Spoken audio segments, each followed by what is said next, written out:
Público. Boa noite, Caio. Boa noite, Monalisa. Então vamos lá. Hoje quem começa é você, Caio.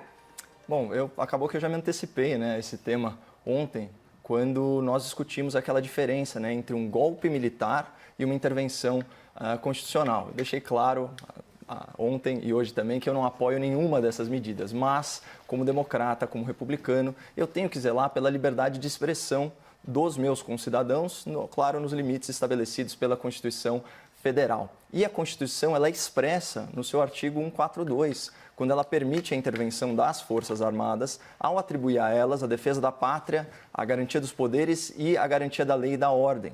E no parágrafo 1º desse dispositivo constitucional, que é o artigo 142, tem previsão para que se regule o emprego das Forças Armadas por lei. Essa norma existe, é a Lei Complementar número 97 de 1999 e no seu artigo 15 a lei diz o seguinte: o emprego das Forças Armadas na defesa da pátria e na garantia dos poderes constitucionais, da lei e da ordem é de responsabilidade do presidente da República. Então, esses dispositivos, eles são controversos, eles suscitam todo tipo de interpretação, mas eles estão lá, escancarados na Constituição e na legislação infraconstitucional. Essa mesma Constituição, no seu artigo 5º, protege os direitos e garantias fundamentais do cidadão, como é o caso da liberdade de expressão, e isso é cláusula pétrea. Então, a questão que se coloca apoiado numa interpretação legítima do texto constitucional, o cidadão brasileiro não pode acreditar que os poderes da República foram corrompidos e aparelhados a tal ponto que apenas uma intervenção das Forças Armadas pode restabelecer a ordem democrática?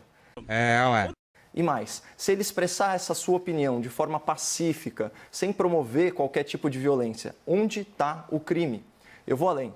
O que será que atenta mais contra a democracia? Invocar um dispositivo constitucional ou impedir alguém de se expressar pacificamente? Eu tenho muito, mas muito receio do caráter autoritário desse inquérito, especialmente porque ele foi autorizado pelo ministro Alexandre de Moraes, que é carrasco da liberdade de expressão, chegou a censurar uma revista por reproduzir trechos de um processo que mencionava o presidente do Supremo Tribunal Federal. Então, essas elites do judiciário, da política, da imprensa, parece que elas são alérgicas a críticas e elas transformam críticas a comportamentos em ataques às instituições, passíveis inclusive de perseguição judicial. O que esses ministros, esses políticos e até jornalistas ainda não entenderam é que muitas vezes eles não estão sob ataque, eles estão sob avaliação de desempenho, como as figuras públicas que são. E não é possível que o povo nunca esteja certo nas suas críticas ao STF, ao Parlamento e à imprensa. Bom, para fechar, tenho que retomar o começo da minha fala. Uma coisa é você defender pacificamente uma intervenção constitucional exercitando a sua liberdade de expressão. Outra coisa muito diferente é instar as Forças Armadas a tomar o poder, subvertendo a ordem democrática por meio de um golpe militar e da supressão dos direitos individuais. Impossível ser favorável a isso. O meu receio é que, por questões meramente políticas, o direito daqueles manifestantes seja atropelado e eles sejam condenados por crimes que eles nunca cometeram, só por apoiarem esse presidente. Então, até que o Estado prove de forma irrefutável que aqueles manifestantes eram subversivos e violentos a ponto de serem enquadrados na rigorosíssima Lei de Segurança Nacional, para mim, isso não passa, sinceramente, de mais um circo político bancado com dinheiro público e encenado pelos verdadeiros autoritários dessa República.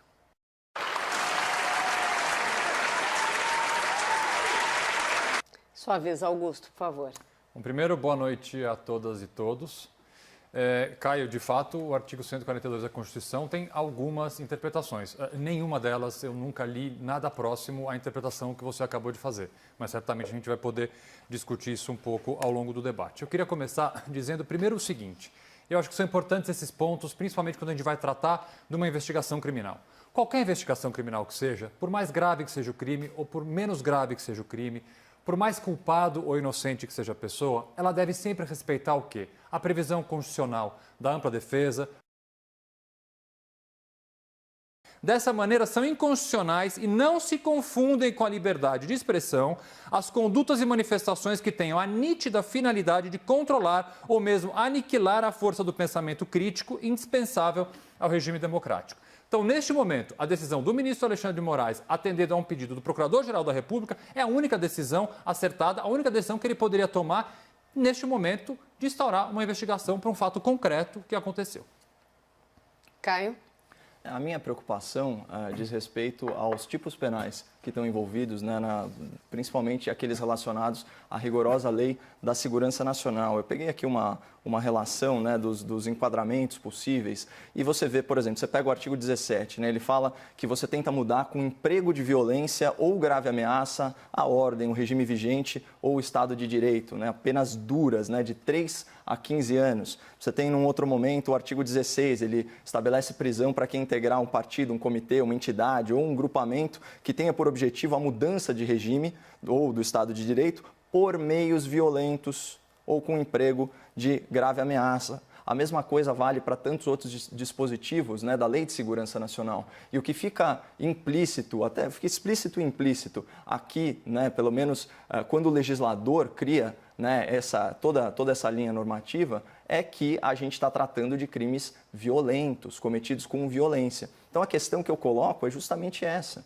né, que foi a minha indagação. Se a pessoa tá lá numa manifestação pacífica, certo? Vocalizando a sua opinião. E aqui a gente não está falando, de novo, de um golpe militar. A gente está falando de uma visão que pode ser considerada extremada, mas que, em alguma interpretação, né, ao contrário do que o doutor insinuou, que não é possível, em alguma interpretação, cabe dentro da Constituição.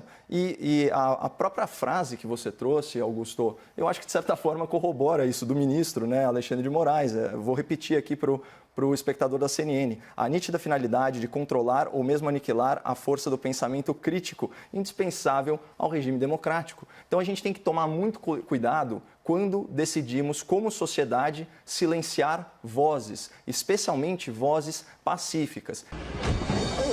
Eu assisti a alguns vídeos daquela manifestação. Eu não vi manifestações de violência, exortação à violência, discurso de ódio, esse tipo de coisa. Assim, o que eu vi de fato foram aquelas faixas, a gente conversou sobre isso ontem, pedindo a intervenção militar. E algumas delas, inclusive, pedindo intervenção militar com o presidente Bolsonaro.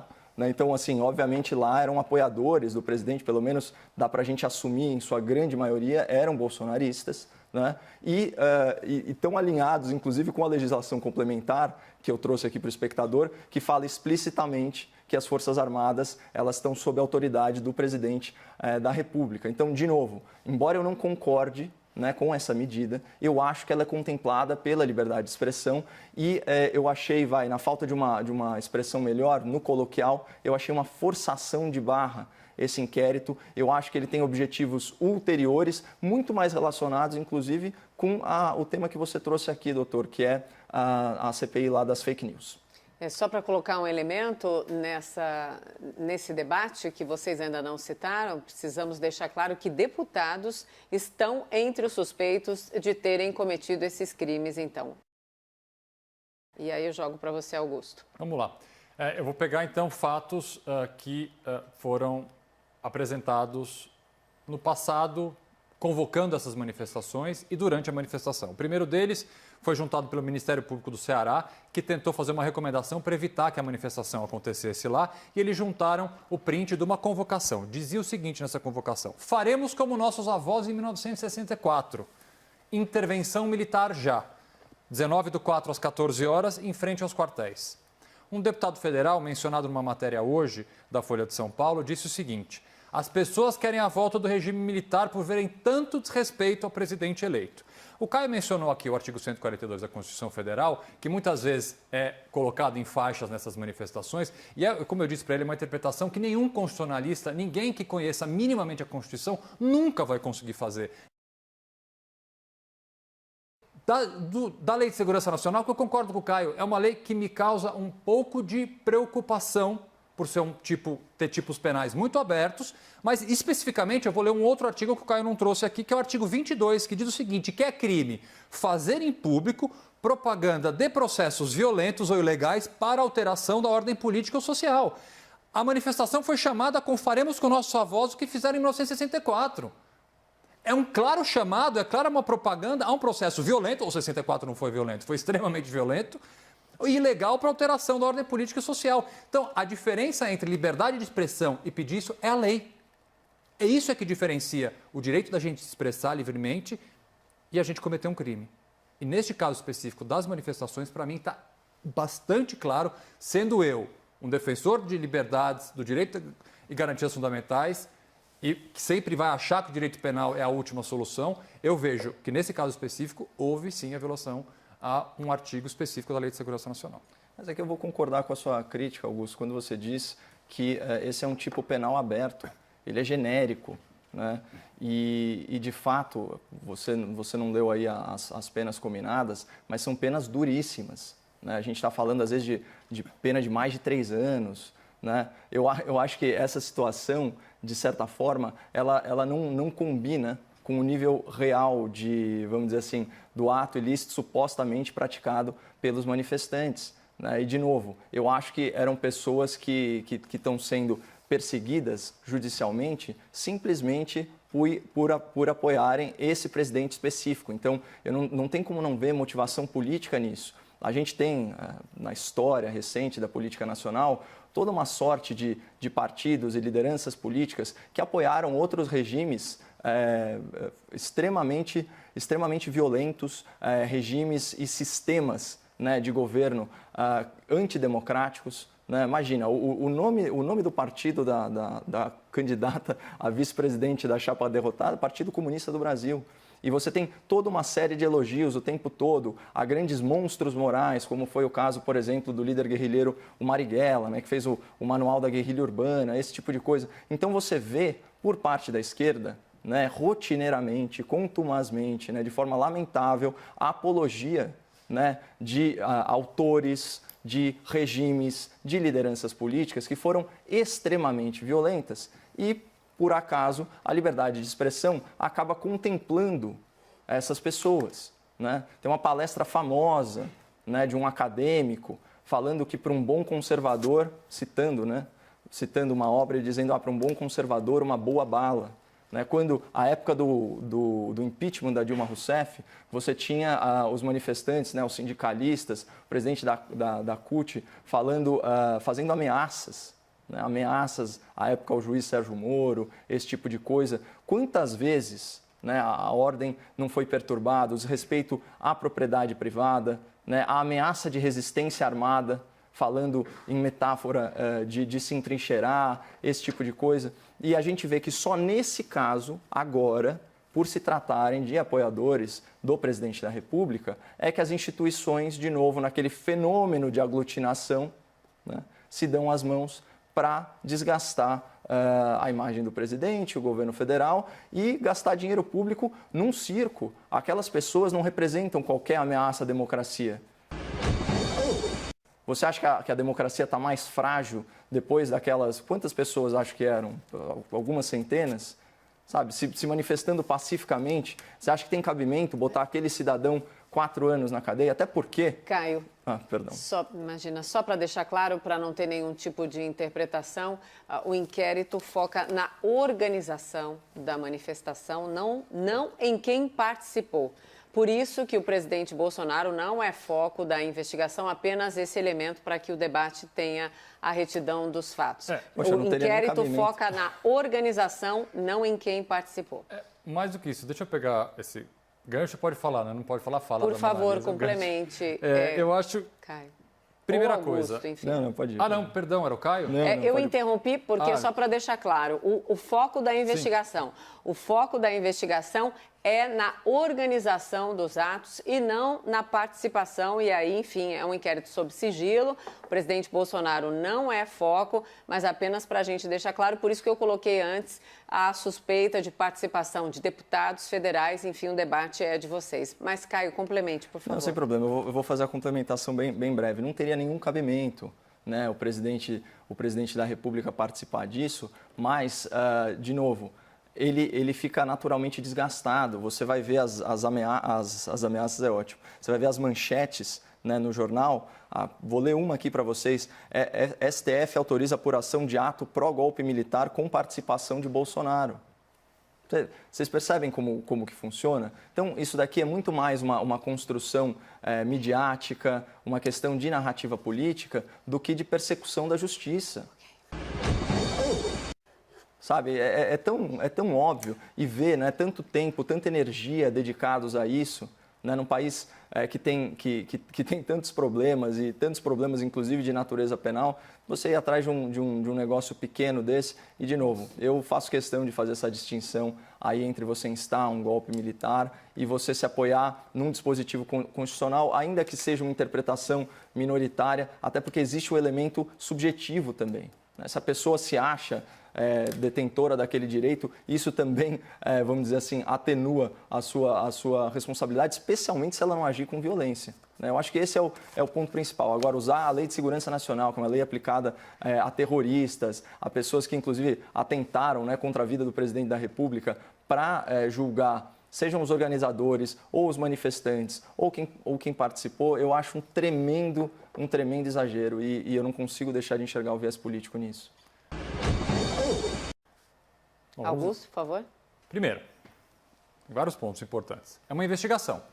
Ninguém tem uma acusação formal feita, absolutamente ninguém, muito menos uma condenação criminal.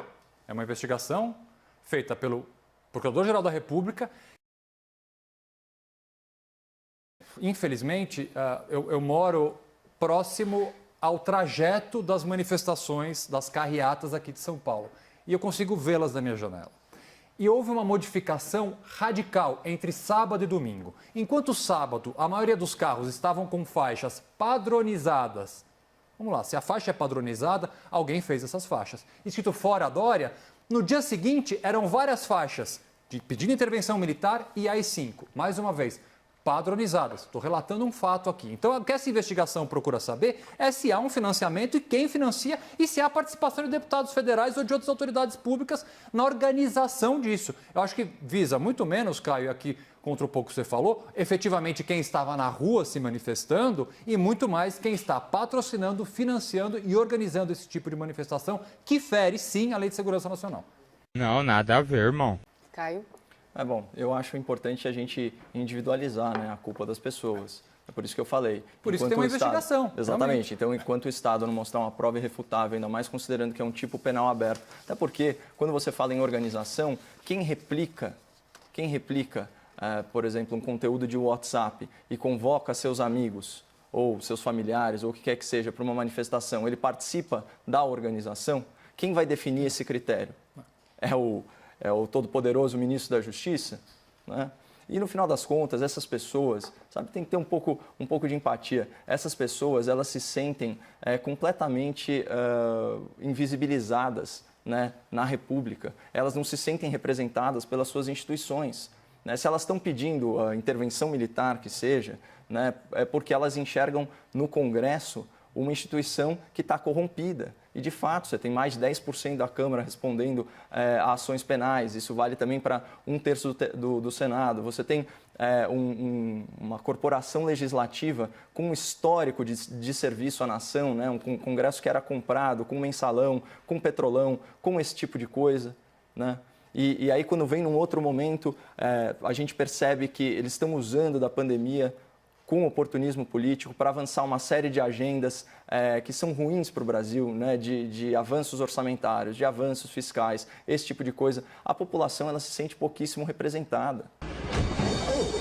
Pouquíssimo representada. É só ver qualquer pesquisa de opinião pública em relação à confiança nas instituições. As Forças Armadas estão lá em cima, o Congresso está lá embaixo, a Presidência da República está em algum lugar no meio. Em relação ao STF, é a mesma coisa, né? Eles enxergam no STF um órgão extremamente autoritário, como de fato é.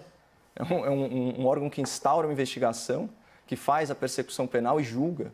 A gente já viu isso acontecer, né? Toda sorte de críticas. E retomando aquela frase famosa, né, do Rui Barbosa, que o pior tipo de ditadura é a ditadura do Poder Judiciário, porque contra ela não há quem recorrer. E muita gente se sente nisso, quase num estado de anomia. Quais são os freios e contrapesos que a nossa democracia oferece hoje, né, para a gente frear um pouco os abusos de autoridade desses ministros? Seria só o impeachment. Só que o impeachment depende da pauta do Senado. Então você percebe que as pessoas se sentem extremamente vulneráveis diante dessas elites, que são muito pouco representativas quando consideradas individualmente, mas que se dão as mãos, né, quase num grande abraço de urso, né, um abraço de urso corporativista, e se protegem.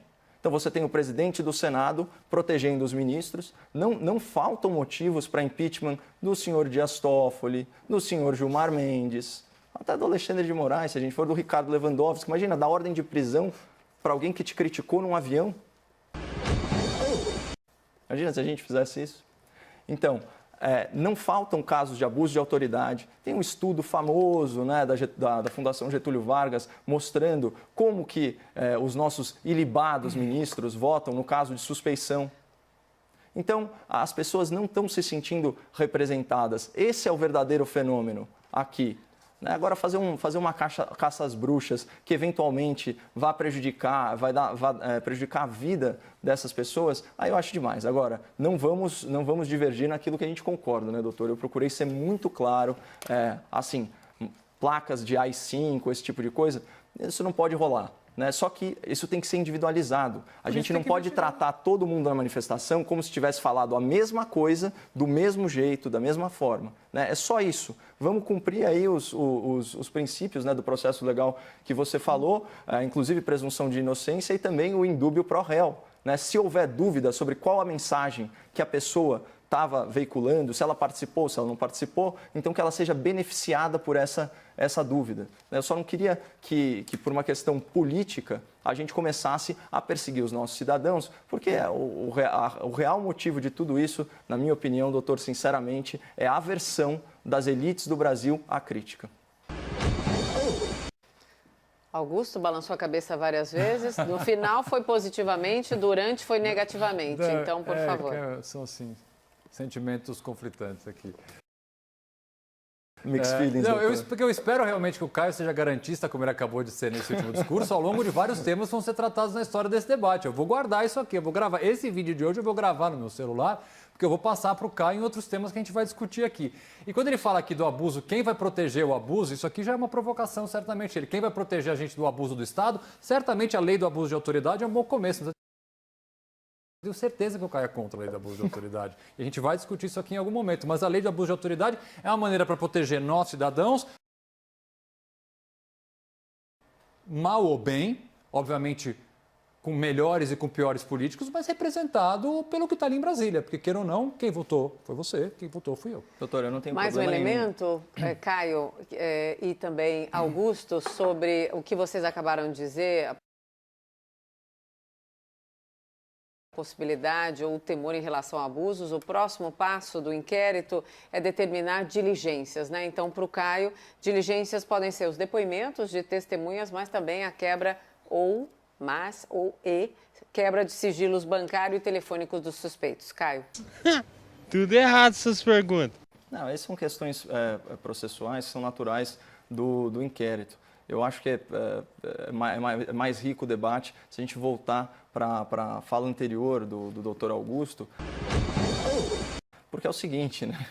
Eu não sou a favor do impeachment daqueles com os quais eu não concordo politicamente. Inclusive, minha fala de abertura foi toda no sentido de defender a liberdade de expressão de pessoas com as quais eu não concordo. Não é esse o ponto. Quem não me representa é quem comete ilegalidades no exercício de função pública. E na minha visão, e na visão, eu diria até majoritária da sociedade brasileira, o senhor Dias Toffoli, o senhor Ricardo Lewandowski, o senhor Gilmar Mendes cometeram sim crimes de responsabilidade, seja por critérios de suspeição, seja por critérios de abuso de autoridade. Né? Há alguns pedidos de impeachment, né, engavetados aí pelo presidente do Senado.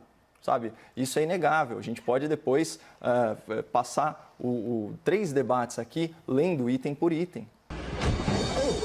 Né? Então, o problema é esse. Aí, quando você fala de representatividade, existe sim uma crise de representatividade porque o sistema é viciado. Se você pegar o nosso STF, 8 dos ministros, eles foram nomeados durante o lulopetismo, que era uma cleptocracia, que fazia o quê? Comprava apoio político no parlamento, né? Seja com mensalão ou com petrolão, financiando campanhas políticas, viciava o processo e, obviamente, conseguia aprovar nas sabatinas do Senado os ministros que ele indicava. E o ministro que o PT indicou que condenou o mensalão, Caio. Doutor, o ponto é o seguinte, é óbvio que o sistema é viciado. Não dá para a gente falar que a gente tem uma situação de representatividade. O homem mais poderoso do Brasil hoje, teve 75 mil votos populares, não conseguiu obter 5% dos votos numa eleição direta majoritária.